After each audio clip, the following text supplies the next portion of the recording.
الحمد لله نحمده ونستعينه ونستغفره ونؤمن به ونتوكل من شرور أنفسنا ومن سيئات أعمالنا من يهده الله فلا مضل له ومن يضلله فلا هادي له ونشهد أن لا إله إلا الله وحده وحده لا شريك له ولا نظير له ولا مثل له ولا مثال له ونشهد أن سيدنا وسندنا وشفيعنا وحبيبنا وحبيب ربنا ومولانا محمدا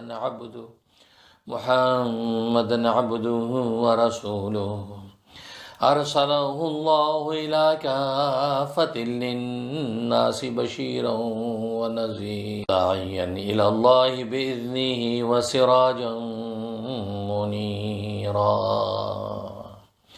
أما بعد فأعوذ بالله من الشيطان الرجيم بسم الله الرحمن الرحيم قد أفلح من تزكى وذكر اسم ربه فصلى بل تؤثرون الحياة الدنيا والآخرة خير وأبقى إن هذا لفي صحف إبراهيم وموسى صدق اللہ۔ بزرگان محترم، برادران عزیز اور میری اسلامی بہنیں، اللہ تبارک و تعالیٰ نے آسمان و زمین کی اس دنیا کو مصیبت اور راحت کا گھر بنایا ہے۔ اس عالم میں انسان پر مصیبتیں بھی ٹوٹتی ہیں اور اس انسان کو راحتیں بھی ملتی ہیں، لیکن عجیب بات یہ ہے کہ مصیبت تعالیٰ عام طور پر بطور امتحان کے انسان پر نازل کرتے ہیں تاکہ انسان کو جانچے کہ یہ مصیبت میں اس کا تعلق مع اللہ کیسا ہے، راحت میں اس کا تعلق مع اللہ کیسا ہے۔ کیا مصیبت میں یہ اپنے اللہ کا شکوہ اور شکایت کرنے لگتا ہے اور راحت میں یہ اپنے اللہ سے غافل ہوتا ہے؟ اس لیے اللہ تبارک و تعالیٰ بالعموم مصیبتیں اور راحتیں انسانوں پر نازل کرتے رہتے ہیں۔ اس لیے انسان پر جب مصیبت اور راحت اترے تو سب سے پہلے وہ اس بات کا مراقبہ کہ اللہ کے ساتھ تعلق کیسا ہے، گویا کہ میرا تعلق مع اللہ کس درجے اور منزل پر ہے۔ ہاں، اللہ تبارک و تعالیٰ کے ساتھ تعلق اگر اس کا استوار ہے، گویا کہ وہ عبادت میں لگا ہوا ہے اور اللہ کی مخلوق کی خدمت کی بھی توفیق اس کو حاصل ہے، تو پھر سمجھ جائے کہ یہ جو آئی وہ مصیبت ہے، یہ گویا کہ ایک طرح کے امتحان اور وقتی جانچ ہے جو اللہ تبارک و تعالیٰ مجھ سے لینا چاہتے ہیں۔ اور اگر راحت اور نعمت میں اس کو یہ سب چیزیں حاصل ہیں تو سمجھ جائے کہ یہ راحت اور نعمت اللہ تبارک و تعالیٰ کی طرف سے کے اندر دکھانے کا ایک چھوٹا سا انعام ہے، ایک خوش ذائقہ نعمت کا ایک حصہ ہے جو دنیا میں اللہ تبارک و تعالیٰ مجھے دکھلا رہے ہیں، اگر جس کا سب سے بڑا عظیم حصہ آخرت میں مجھے ملے گا۔ اس تعلق مع اللہ کا گویا کہ تھوڑا سا مزہ دنیا میں چکھا رہے ہیں، تو گویا کہ مصیبت اور راحت جب بھی آئے تو سب سے پہلے انسان اللہ تبارک و تعالیٰ کی طرف متوجہ ہو اور یہ دیکھے کہ میں اللہ تبارک و تعالیٰ کی عبادت میں ہوں، میں اللہ تبارک و تعالیٰ کی مخلوق کی خدمت میں ہوں، میں دیانتداری اور سمجھداری کے ساتھ زندگی گزار رہا ہوں، تو سمجھ جائے کہ یہ مصیبت یہ میرے لیے کوئی مصیبت نہیں ہے، یہ صورتاً تو مصیبت ہے لیکن حقیقتاً میرے لیے مصیبت نہیں ہے۔ چنانچہ اس حال میں بھی وہ یہی کہے الحمدللہ علی کل حال، بہر حال میں اپنے اللہ کا شکر گزار۔ اور جب اس پر راحت اترے، نعمتوں کے انبار اس کو جو عطا کیے جائیں، تو فوراً یہ متوجہ ہو اس بات کی طرف کہ میرا اللہ تبارک و تعالیٰ کے ساتھ تعلق کیسا ہے۔ ہاں اگر اللہ تبارک و تعالیٰ کے ساتھ تعلق میرا استوار نہیں ہے، گویا کہ میں اللہ کی عبادت سے غافل ہوں، تو یہ سمجھ جائے کہ یہ جو اللہ تبارک و تعالیٰ کی طرف سے مجھ پر راحتیں اور نعمتیں اتر رہی ہیں، یہ گویا کہ ایک طرح کی آزمائش ہے، میری پکڑ کا سامان ہے، میری پکڑ کے لیے گویا کہ اللہ تبارک و تعالیٰ نے راحتوں کا جال بچھا رکھا ہے۔ ایک وقت کے بعد، یہاں تک کہ میں اگر توبہ بھی نہیں کروں گا تو ایک وقت کے بعد اللہ تبارک و تعالیٰ اس جال کو کھینچ لیں گے اور میں اس پہ گرفتار ہو جاؤں گا۔ تو دیکھیے کتنا خوبصورت معیار اہل دل نے بیان کر دیا کہ مصیبتوں اور راحتوں کے اندر نہ تو پریشان ہونے کی ضرورت ہے اور نہ اترانے کی ضرورت ہے۔ اجی ہم تو مزوں میں ہیں، ہمیں تو دنیا میں جنت کے مزے ہیں، ہمیں تو اللہ نے دولتیں بھی دے رکھی ہیں، حکومتیں بھی دے رکھی ہیں، راحتیں بھی دے رکھی ہیں، مکان و سامان بھی دے رکھا ہے، دکان و زراعت بھی دے رکھی ہے۔ اجی اللہ سے اب ہم کیا مانگے، سب کچھ تو ہے ہمارے پاس۔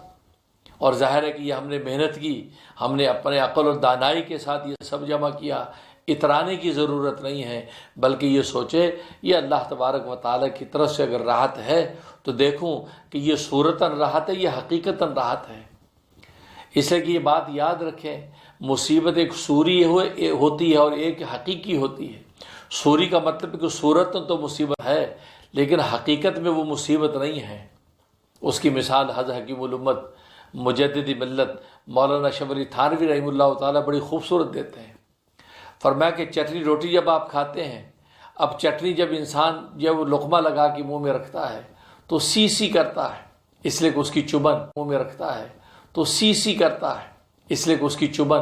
اس کی تکلیف، اس کا چلبلا پن انسان کو سی سی کرنے پہ مجبور کرتا ہے۔ بظاہر اس کو پسینے چھوٹ رہے ہیں، کانوں سے دھواں نکل رہا ہے، لیکن وہ اس چٹنی روٹی کو چھوڑنے کو بھی تیار نہیں ہے اور وہ سی سی بھی کر رہا ہے اور جھوم جھوم کے کھا بھی رہا ہے۔ اگر کوئی عقل مند کہے کہ بھائی جب اتنی مرچیں لگ رہی ہیں تو اس چٹنی کو چھوڑ دو، اس کرارے کباب کو چھوڑ دو جو اتنی سی سی کر رہے مرچیں لگی ہوئی ہیں، کہا کہ نہیں میاں تجھے کیا پتہ جو مجھے اس کے کھانے میں مزہ آ رہا ہے، جو لطف آ رہا ہے یہ لطف مجھے بریانی میں نہ آئے، یہ قورمے میں نہ آئے، یہ جو ہے وہ کسی دوسری ڈش میں نہ آئے جو مجھے اس چٹنی روٹی میں۔ تو گویا کہ اب بظاہر دیکھو صورتوں تو وہ تکلیف کی ہے، صورتوں تو گویا کہ سی کر رہا ہے، تکلیف کا اظہار کر رہا ہے، لیکن حقیقت میں وہ تکلیف نہیں ہے، وہ اس کے لیے راحت ہے۔ ایسا لطف ہے کہ اس لطف کو چھوڑنے کو تیار نہیں ہے، بلکہ ایک لسی کو گھونٹ ساتھ لے کر اس کی اس چلبلے پن کو کم کرنے کی کوشش کرتا ہے لیکن چھوڑنے کو تیار نہیں ہے۔ بس یہی ہے۔ اسی طریقے سے مصیبت سوری ہوتی ہے، صورتاً بظاہر وہ مصیبت نظر آتی ہے لیکن حقیقت میں وہ مصیبت نہیں ہے۔ بالکل اسی طریقے سے ایک مصیبت حقیقی ہے جو واقع حقیقت میں ہی مصیبت ہے، اس کو جب وہ راحت نظر آتی ہو لیکن حقیقت میں وہ بہت بڑی مصیبت ہوتی ہے۔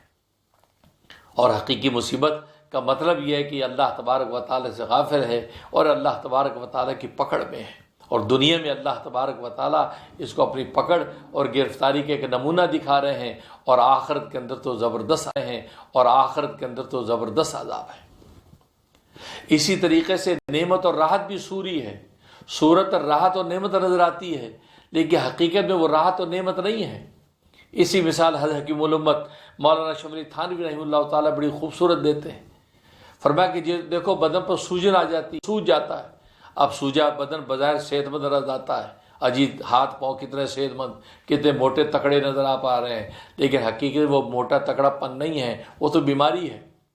وہ یہ موٹا تکڑا پن تو جو بیماری ہے، یہ تو یہ سوجن جو بیماری کی سوجن ہے، یہ طاقت اور قوت کی سوجن نہیں ہے، طاقت اور قوت کی سوجن نہیں ہے۔ تو گویا کہ بظاہر وہ صورتاً صحت نظر آتی تھی لیکن حقیقت وہ بیماری ہے۔ پر بالکل اسی طریقے سے دنیا میں بہت سی راحتیں اور نعمتیں انسان کو نعمت نظر آتی ہے لیکن وہ صورتاً نعمت تو ہے لیکن حقیقتاً نعمت نہیں ہے۔ جیسے کہ اعلان جنگ کرتا ہے اور خود اللہ کے رسول کا اس کے ساتھ اعلان جنگ ہے، بظاہر سود کے مال کے اندر پروفٹ اور نفع نظر آتا ہے، خوب مکانے دکان نظر آتے ہیں، بڑے بڑے کاروبار نظر آتے ہیں، بڑے بڑے جو ہے وہ معاشی نظام چلتے نظر آتے ہیں، لیکن حقیقت میں یہ سب کا سب یہ بیماری ہی بیماری ہے کہ جس کا اینڈ سوائے نقصان اور خسارے کے کچھ نہیں ہے۔ اس لیے تو اللہ تبارک و تعالیٰ اور اللہ کے رسول اعلان جنگ کرتے ہیں، اور ظاہر ہے کہ اللہ اور اللہ کے رسول جس کو اعلان جنگ کر دیں تو ظاہر ہے کہ پھر اس کے لیے بچنے کی کوئی صورت نہیں ہے۔ آج امریکہ جیسا ملک کسی کو اعلان جنگ کر دے تو دنیا دہل جاتی کا، ملک کسی کو اعلان جنگ کر دے تو دنیا دہل جاتی کا، جی سپر پاور نے اعلان جنگ کر دیا، اب بچنے کا نہیں ہے۔ تو جہاں اللہ تبارک و تعالیٰ اعلان جنگ کر دے، بادشاہوں کا بادشاہ، طاقتوں کا سرچشمہ، وہ اعلان جنگ کرتے تو بتاؤ کسی کے بچنے کی امید ہے؟ ہرگز نہیں۔ بس سمجھنے کے دل ہے۔ ظاہر ہے اہل کثافت جو کثافتوں کے اندر اٹے ہوئے ہیں، گناہوں کی معصیتوں کی ہدیروں میں بھٹک رہے ہیں، ان کو بظاہر اس چیز کا احساس نہیں ہوتا کہ ظاہر ہے کہ سیاہ کپڑے کے اوپر اگر سیاہ دھبا لگ جائے تو اس کو کیا محسوس ہوگا۔ یہ تو شفاف لطیف طبیعت اس اعلان جنگ کی حقیقت کو سمجھتی ہیں، شفاف لطیف طبیعت اس اعلان جنگ کی حقیقت کو سمجھتی ہیں۔ تو دیکھیے بظاہر تو نعمت اور راحت نظر آتی ہے، دولت نظر آتی ہے، لیکن حقیقت میں اللہ تبارک و تعالیٰ کے غربت ہی غربت ہے، مسکنت ہی مسکنت ہے، اور اللہ تبارک و تعالیٰ کی طرف سے اعلان جنگ ہے۔ تو بالکل اسی طریقے سے راحت اور نعمت حق کہ بظاہر ایک اللہ والے کو ایک جو لنگی کے اندر ساری زندگی گزار دی اور جو چٹنی روٹی کے اندر زندگی گزار دی، لیکن رات کو جب اٹھ کے اللہ کے سامنے لا الہ الا اللہ کی ضربے لگاتا ہے اور اپنے اللہ کو پکارتا ہے تو پھر بادشاہوں کی بادشاہی اس کی ٹھوکر پر ہوتی ہے۔ تبھی تو لکھا ہے پیران پیر حضرت، تبھی تو لکھا ہے پیران پیر حضرت غوث اعظم شیخ عبد القادر جیلانی رحمہ اللہ تعالی، ان کے زمانے میں ان کی خانقاہ کا خرچہ خوب تھا،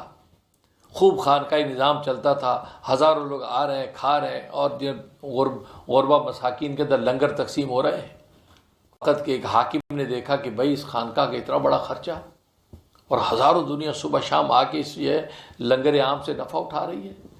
ایسے شاہی دسترخوان بھی نہیں ہے جیسے دسترخوان شیخ عبد القادر جیلانی کے۔ تو اسے ایک رکا لکھا اور قاصد کو بھیجا کہ حضرت آپ کی خانقاہ کا اتنا لمبا چوڑا خرچہ ہے، ہم یہ چاہتے ہیں کہ نیمروز ایک علاقہ ہے، ایک نیمروز کا علاقہ، اس کی پوری جو ریاست وہ آپ کے نام کر دیں، نیمروز کا پورا علاقہ آپ کے نام کر دیں، تو وہاں کی زراعت، وہاں کی جو وہ صرف کریں۔ تو گویا کہ نیمروز کا معنی آپ یہ سمجھیں کہ نیمروز کا معنی آدھا دن، جیسے نیم شب ہے آدھی رات اور نیمروز آدھا دن، تو گویا کہ اس علاقے کا نام نیمروز تھا۔ کہا کہ نیمروز کی جو ہے وہ ریاست آپ کے سپرد کرتے ہیں۔ حضرت کو روکا ملا، حضرت جو ہے وہ ریاست آپ کے سپرد کرتے ہیں۔ حضرت کو روکا ملا، حضرت نے دیکھا اور اس کے پیچھے لکھ دیا۔ کیا بات لکھی؟ سبحان اللہ۔ اس بات میں سے ایک جملہ یہ تھا، کہا کہ جب سے عبد القادر کو نیم شب کی بادشاہت ملی ہے اس وقت سے نیم روز کی بادشاہت کو ٹھوکر مار دی۔ سبحان اللہ۔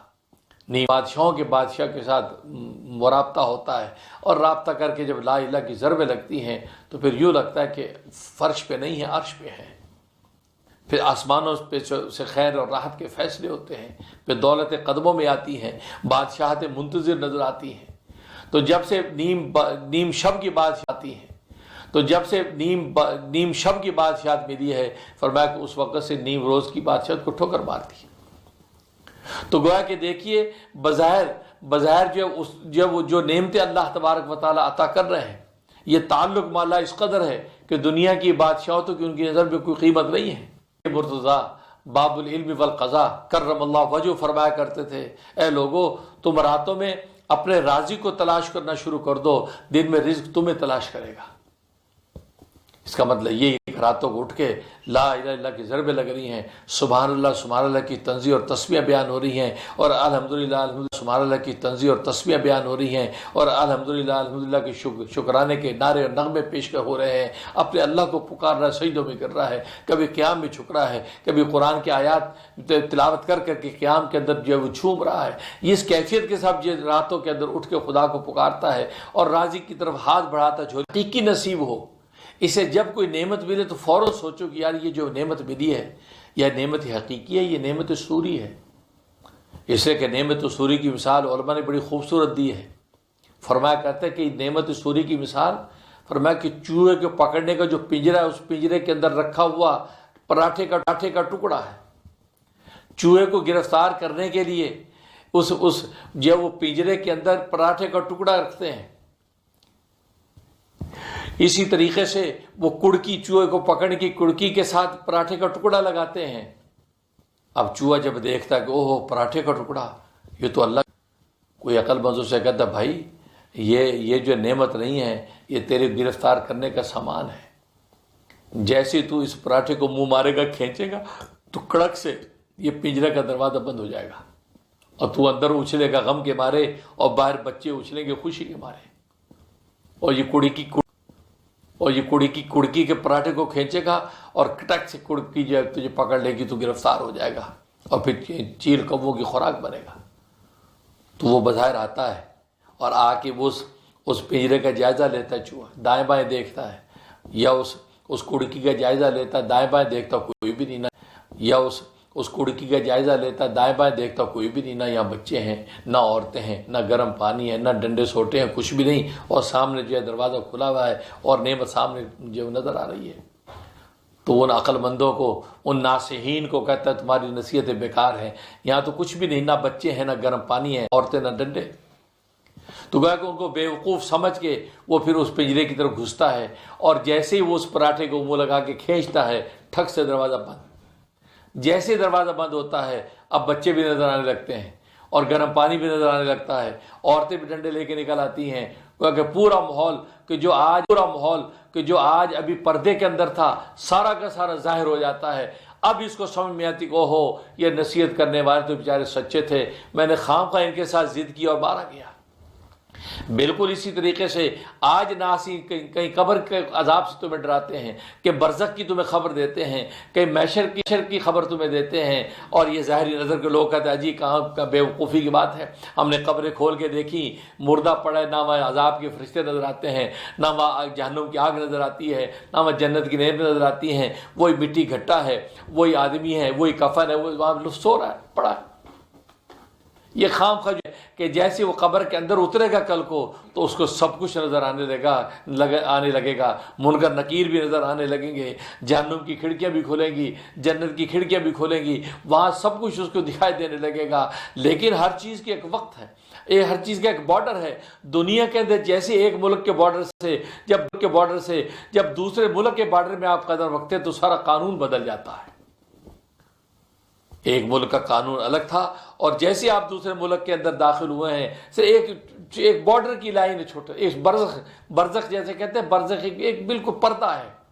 بس جیسے ادھر اترے سارے کے سارے قانون بدل گئے، ٹریفک کے قانون بدل گئے، جینے رہنے کے قانون بدل گئے، پڑھنے پڑھانے کے قانون بدل گئے، پورا نظام ہی بدل گیا، حالانکہ صرف ایک لائن ہے بیچ میں۔ اس کا مطلب یہ ہے کہ دنیا کے اندر سرحدیں بدلتی ہیں تو پورے کے پورے احکام بدل جاتے ہیں۔ بالکل اسی طریقے سے جب اس دنیا سے قبر کے اندر داخل ہوں گے اس سرحد سے اس قبر کی سرحد کے اندر جیسے داخل ہوتے ہیں، تو وہاں پہ سارے کے سارے نظام بدل جاتے ہیں، سارے کے سارے احکام بدل جاتے ہیں۔ قبر کے اندر احکام اور نظر آنے لگیں گے، دنیا کے اندر بظاہر وہ احکام نظر نہیں آتے۔ اس دنیا کی سطحی نظر میں بیٹھ کر آپ ان احکام کو نہیں دیکھ سکتے، نہیں پا سکتے۔ ہاں اگر پانا ہے تو بس یہ ہے کہ اب آپ جیسی قبر کے اندر اتریں گے تو وہاں آپ کو نظر آئے گا، وہاں منکر نکیر بھی ہیں، وہاں عذاب قبر بھی ہے، وہاں برزخ بھی ہے، وہاں پر جنت دوزخ کی کھڑکیاں بھی وہاں تمہیں سب نظر آئیں گی۔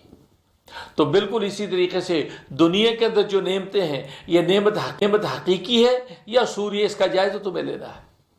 اور اس کا طریقہ یہی ہے انسان مراقبہ کرے، انسان غور و فکر کرے کہ یہ نعمت صوری ہے یا حقیقی ہے، یہ مصیبت صوری ہے یا حقیقی ہے۔ بس اس کے لیے اللہ تبارک و تعالیٰ نے انسان کے اندر ایک جذبہ رکھا ہے جس کو صبر کا جذبہ کہتے ہیں۔ صبر گزشتہ جمعے میں بھی اس پر گفتگو چل رہی تھی۔ صبر عجیب و غریب اللہ تبارک و تعالیٰ عطا کی ہے کہ نعمت میں بھی اور راحت میں بھی آپ کو صبر کی ضرورت ہے، اور مصیبت اور تکلیف کے اندر بھی صبر کی ضرورت ہے۔ اب جیسی کوئی مصیبت اور راحت تمہیں ملے تو صبر و تحمل کے ساتھ سب سے پہلے آپ مراقب ہو جائیں کہ یہ آپ جلدی سے اترانے نہ لگیں، جلدی سے آپ جو ترم خان بن کے پھڑے نہ مارنے لگ جائیں۔ اسی طریقے سے مصیبت آئے، تکلیف پہنچے، فوراً صبر و تحمل کے ساتھ آپ جائزہ لیں کہ میرا اللہ تبارک و تعالیٰ کے ساتھ تعلق کیسا ہے، تعلق مع اللہ کیسا ہے، فوراً جائزہ لیں۔ جب جائزہ لیا، غور کیا، پتہ چلا ہو یہ ہاتھ بڑھا دے، اللہ مجھے معاف کر دے، اور اللہ تو ایسا ہے التائب من الذنب کمن لا ذنب لہ، جو شخص جو اپنے گناہ سے توبہ کر لے صدق دل سے، اللہ تبارک و تعالیٰ ایسا کر دیتے جیسے گناہ کیا ہی نہیں۔ اور کل بنی آدم خطاؤن، سب کے سب بنی آدم خطا وار ہیں، غلطیاں سب سے ہوتی ہیں۔ خیر الخطائین التوابون، بہترین خطا کار وہ ہیں کہ جو توبہ کرنے والے، توبہ کرے اور اگر نعمت حقیقی ہے تو شکر کرے، اللہ تبارک و تعالیٰ کا شکر کرے اور شکر کرنے لگ جائے۔ اس بات وہی ہے کہ جب نعمت ملتی ہے تو شکر کرے، ملتی ہے تو شکر کرے، اور حقیقی نعمت، اور اگر نعمت جو حقیقی نہیں ہے اور نعمت سوری ہے، سوری اگر نعمت ہے تو اس صورت میں دیکھیں نہیں، یہ تو صورت نعمت، یہ تو آزمائش ہے، یہ تو میرے لیے ایک آزمائش و تکلیف ہے۔ یہ نہ ہو کہ کل کو یہی صورت نعمت پر میں اترایا اور اللہ تبارک و تعالیٰ تو حقیقت یہ ہے۔ تو دنیا کے اندر بہترین چیز جو اللہ تبارک و تعالیٰ عطا کی ہے وہ صبر ہے۔ صبر و تحمل کے ساتھ اپنی نعمتوں کو برداشت کرے، سوچے کہ نعمت حقیقی ہے یا سوری ہے، مصیبت حقیقی ہے یا سوری ہے۔ صبر، اور صبر اللہ تبارک و تعالیٰ عجیب چیز پیدا فرمائے، صبر کے 3 درجے ہیں۔ امام غزالی رحمہ اللہ تعالیٰ فرماتے ہیں اس کے 3 درجے ہیں۔ سب سے اعلیٰ درجہ صبر کا یہ ہے کہ جتنی انسان کے اندر شہوت و غضب کی صفات ہیں، شہوت و غضب کی جتنی کیفیات ہیں، اور گویا کہ ایمانی لشکر سے شیطان سب کے سب مر جائیں اور انسان نفس مطمئنہ پر قائم ہو جائے، اور اس کو کسی قسم کی عبادت میں، اطاعت میں، خدمت میں کسی قسم کی جو ہے مشقت پیش نہ آئے، بلکہ اس کی کیفیت ایسے ہو جائے جیسے بہترین تیراکی کرنے والا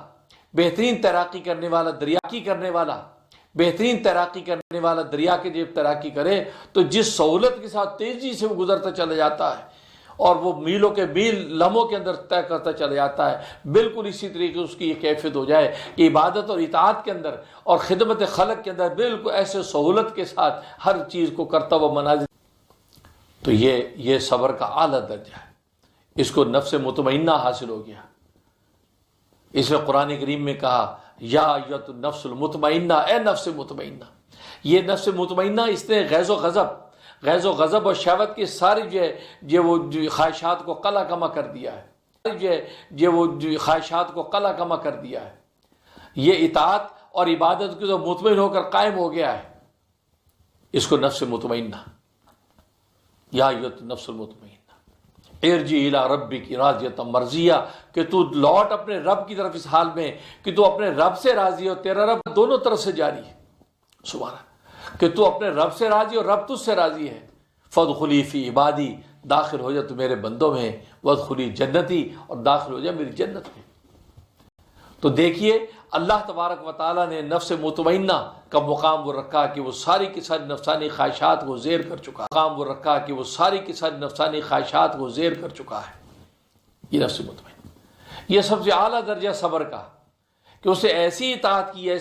کی ہے کہ اب اطاعت کے بغیر اس کو کسی جگہ بھی اطمینان اور ایقان حاصل نہیں ہوتا۔ اور دوسرا ادنا ترین درجہ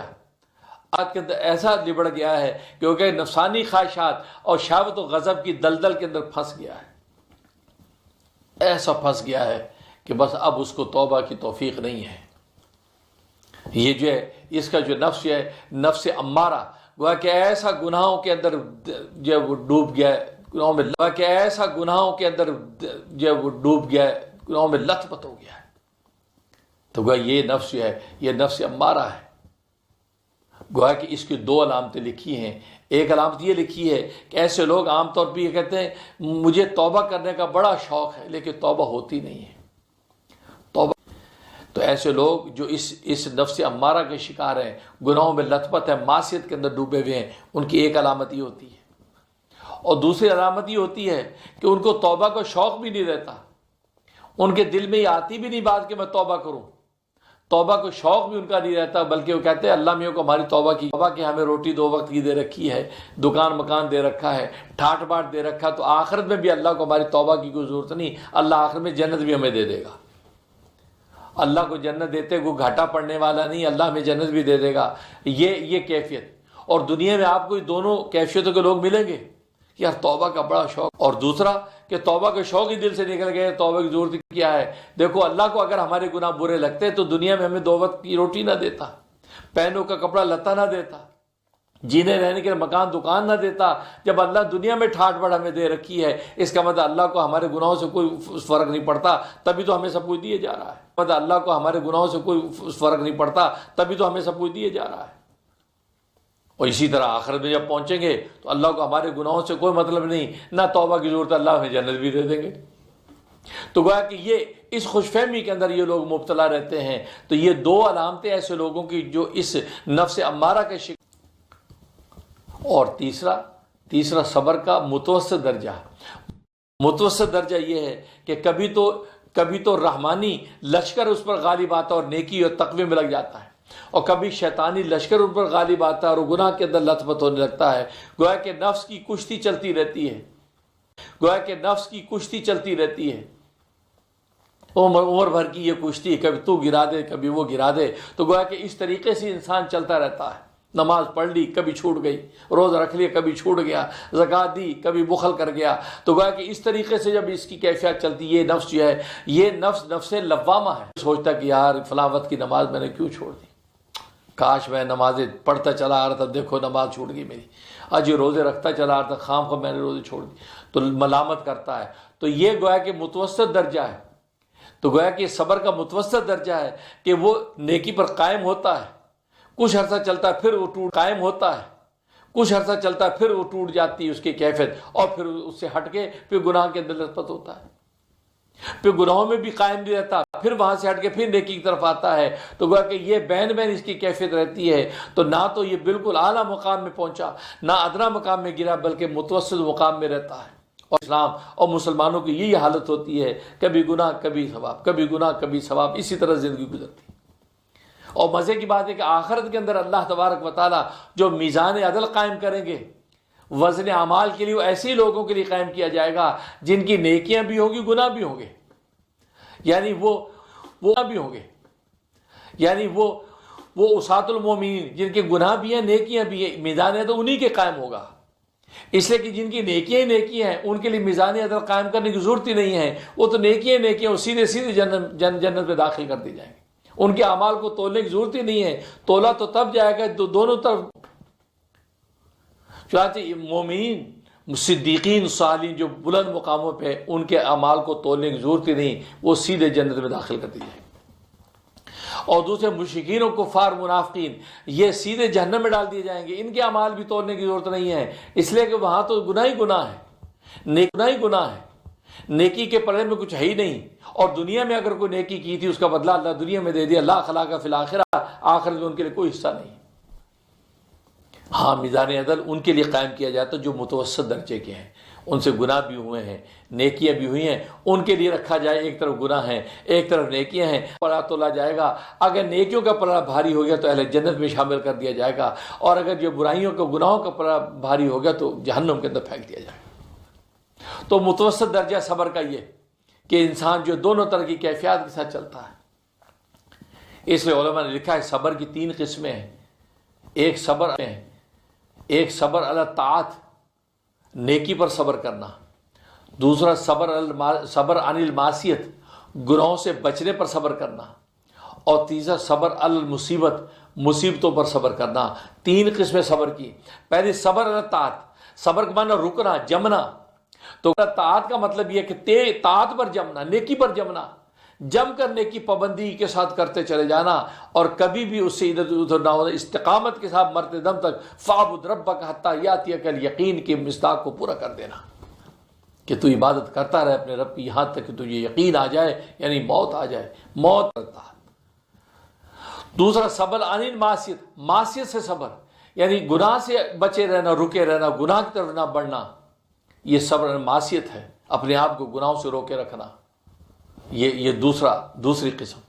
اور تیسرا صبر علی مصیبت، دنیاوی اور مادی کوئی مصیبت آ گئی اس پر صبر، ایمان و ایقان پر قائم رہنا، اللہ سے کوئی شکوہ شکایت نہ کرنا، مخلوق سے کوئی شکوہ فریاد نہ کرنا، بلکہ انما اشکو بثی وحزنی الی اللہ، صبر جمیل کو اختیار کرنا، بلکہ اللہ ہی کے سامنے بھی فریاد کو رکھنا، یہ صبر علی مصیبت، صبر علی مصیبت پر صبر کرنا۔ اور اللہ سے کوئی شکوہ شکایت نہ کر۔ اور ظاہر مصیبت دو طرح کی ہیں، بعض مصیبتیں وہ ہیں کہ جس کی جو ہے وہ غیر اختیاری ہیں لیکن اس پہ تدبیر کرنے کی گنجائش ہے، آپ اس پہ تدبیر کچھ کر سکتے ہیں۔ مثلا بیماری ہے، بیماری غیر اختیاری آ گئی، اب بیماری جب آ گئی تو اب لیکن ہے ایسی کہ اس کی تدبیر کی جا سکتی ہے، اب آپ علاج معالجہ کریں، علاج معالجے کے ساتھ ساتھ دعا بھی کریں، صبر و تحمل کے ساتھ اس کے علاج معالجے میں لگ جائے اور اللہ سے دعا کرتے رہیں، یا اللہ مجھے شفا دے دے۔ دوا طبیب سے حاصل کریں اور شفا اللہ سے مانگیں۔ تو یہ ایسی غیر اختیاری مصیبت ہے کہ جس کا مداوع آپ کے ہاتھ میں ہے، آپ علاج معالجے کے ذریعے سے اپنی کٹی انگلی کا علاج کر لیں، پٹی کروا لیں، بیماری ہے دوا کھا لیں۔ اور دوسری غیر اختیاری مصیبت ایسی ہے کہ جس کا کوئی مداوع نہیں ہے، جیسے موت ہے، خدا نہ خواست کسی پیاری کی موت آ گئی، اب ماں باپ کی موت آ گئی، ماں فوت ہو گیا، ماں فوت ہو گئی، اب کیا کریں؟ یہ موت، یہ غیر اختیاری مصیبت آ گئی، اب یہاں تدبیر آپ کا کچھ نہیں ہے، یا سوائے دعا کی کوئی صورت نہیں ہے، لہذا اس کے لیے آپ دعا کریں، اللہ سے صبر مانگیں اور یہ کہیں انا للہ و انا الیہ راجعون کہیں۔ تو جو غیر اختیاری ایسی ہے کہ جس کا مداوع ممکن ہے تو اس کی تدبیر بھی کریں، دعا بھی کریں، اور غیر اختیاری ایسی ہے کہ جس کا مداوع ممکن نہیں تو وہاں تدبیر کرنا ممکن نہیں ہے، اب مردوں کو زندہ کرنے کی آپ ڈھکوس لے کر شروع کر دیں، نہیں، بلکہ آپ بس اللہ تعالی سے دعا کریں۔ اور بہترین دعا اہل مصیبت پر جب اترتی ہے تو قرآن نے کہہ دیا، وہ یہ کہہ دیتے ہیں انا للہ و انا الیہ راجعون۔ اور دوسری یہ مصیبت جو اختیاری ہے، تو غیر اختیاری مصیبت، دوسری اختیاری مصیبت ہے کہ جو خود انسان کے اختیار کے اندر مصیبت آ گئی، یا اس کو روکنا، اس کے ذریعے سے بچنا بھی اس کے اختیار میں ہے، تو ایسی اگر کوئی مصیبت آئی اس پر صبر کرنا۔ تو گویا کہ یہ تین قسمیں صبر کی ہیں، جس کے بندہ کاربند جب رہتا ہے تو اللہ تبارک و تعالی اس کے لیے ظاہر باطن کے اندر جو ایسی اپنی رحمت کی ہوائیں چلا دیتے ہیں کہ اس کو دنیا کے اندر جنت کا مزہ آ جاتا ہے۔ اللہ سے دعا ہے کہ اللہ تبارک و تعالی صبر کا مقام عالی نصیب فرمائے، کیونکہ میں نے جیسے عرض کیا کہ انسان پر جو آفتیں مصیبتیں آتی ہیں تو سب سے پہلے اللہ سے دعا شروع کر دے، اس کے بعد پھر صبر کرے، جو مصیبت ہے اس پر صبر و تحمل کے ساتھ اس کو ٹیکل کرے۔ اختیاری ہے تو اپنے اختیارات کو استعمال کر کے تدبیر بھی کرے، دعا بھی کرے۔ اور غیر اختیاری ہے تو اگر اس کا مداوع ممکن ہے تدبیر کے ساتھ ساتھ جو دعا بھی کرے، اور اگر ایسی ہے کہ غیر اختیاری ہے، مداوع ممکن نہیں ہے، تو پھر اللہ سے دعا کر کے خدا کی طرف رجوع کرے، لیکن شکوہ شکایت نہ کرے۔ اس لیے کہ صبر کا مقام یہی ہے۔ اور صبر جمیل، ملا علی قاری، صبر جمیل اصل میں اس کو کہتے ہیں کہ انسان نہ تو اللہ سے شکوہ کرے نہ بندوں سے شکایت کرے، اور بس اپنا معاملہ خدا کے سپرد چھوڑ دے۔ فرمایا یہ ہے وہ صبر جمیل، اللہ تبارک و تعالی نصیب فرمائے اور ظاہری باطنی دولتوں سے مالا مال فرمائے۔ باقی بات وہی ہے، ہم بندے ہیں، کمزور ہیں، ہم تو شکر کے بندے ہیں، یا اللہ مصیبتیں ہیں، کمزور ہیں، ہم تو شکر کے بندے ہیں، یا اللہ مصیبتیں ہیں تو صبر ہم سے کہاں ہوگا، ہاں یا اللہ ہمیں ایسے احوال سے بچا کے رکھ کہ ہمیں صبر کرنے کی ضرورت پیش آئے، یا اللہ ہم پر اپنی رحمتیں اور نعمتیں ہی نازل کیے رکھ اور ہمیں اپنا شکر گزار بندہ بنا۔ اس کو شکر اللہ تبارک و تعالیٰ کو ایسا پسند ہے۔ فرمایا الطائم کالصائم الصابری، فرمایا کھانا کھانے والا، شکر کرنے والا، جس کو کھانے کے دسترخوان عطا کیے ہیں اور کھانے مرغ مسلم کھاتا ہے، قورمے بریانی کھاتا ہے لیکن اللہ کو شکر کرتا ہے، فرمایا اس کا مقام ایسا ہی ہے جیسے وہ کالصائم الصابری، وہ صبر کرنے والا جو روزے دار ہے، جو کھاتا پیتا نہیں ہے، روزے کی حالت میں اور صبر کر رہا ہے، اس کو اللہ جو مقام عطا کرتے ہیں، طائم الشاکر کو وہی مقام عطا کرتے ہیں۔ یا اللہ ہمیں طائم الشاکر بنا کے رکھ، ہم پر اپنی رحمتیں نازل کر اور ہمیں تیرا شکر گزار بندے بنے رہیں اور تیرے کسی سر منہ انحراف کو بھی نہ شکری نہ کرے، آمین۔